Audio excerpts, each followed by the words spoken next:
بسم اللہ الرحمن الرحیم۔ السلام علیکم ورحمۃ اللہ۔ محترم سامعین، جنت میں لے جانے والے اعمال کے بارے میں ہم بات کر رہے تھے۔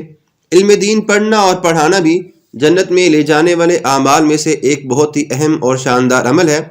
اس سلسلے میں ہم آپ کے سامنے چند حدیث مبارکہ رکھیں گے۔ امید کرتی ہیں کہ آپ ضرور وہ اس سے فائدہ اٹھائیں گے۔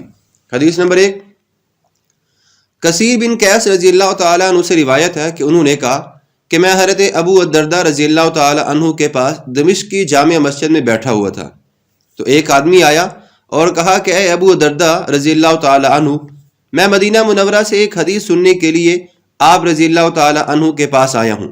مجھے خبر ملی ہے کہ آپ اس حدیث کو رسول اکرم صلی اللہ علیہ وسلم سے روایت کرتے ہیں، میں کسی اور ضرورت سے یہاں نہیں آیا ہوں۔ یہ سن کر حضرت ابو الدرداء رضی اللہ تعالی عنہ نے کہا کہ بے شک میں نے نبی کریم صلی اللہ علیہ وآلہ وسلم کو یہ فرماتے ہوئے سنا کہ جو شخص علم کی طلب میں کوئی راستہ چلے گا تو اللہ تبارک و تعالیٰ اس کو جنت کے راستوں میں سے ایک راستے پر چلائے گا، اور بے شک فرشتے طالب علم کی خوشی کے لیے اپنے بازو کو بچھا دیتے ہیں، اور بے شک عالم کے لیے آسمانوں اور زمینوں کی تمام چیزیں اور مچھلیاں پانی کے اندر دعائے مغفرت کرتی رہتی ہیں، اور یقیناً عالم کی فضیلت عابد کے اوپر ایسی ہی ہے جیسے کہ 14ویں رات کے چاند کی فضیلت تمام ستاروں پر ہے۔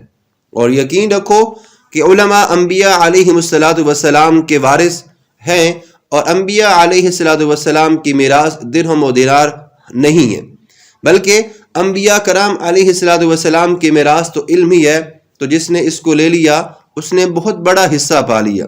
مشکوٰۃ شریف جلد نمبر 1 صفحہ نمبر 34۔ اللہ تبارک و تعالی ہم سب کو بھی صحیح معنوں میں قرآن پڑھنے کی، سمجھنے کی توفیق عطا فرمائے، آمین۔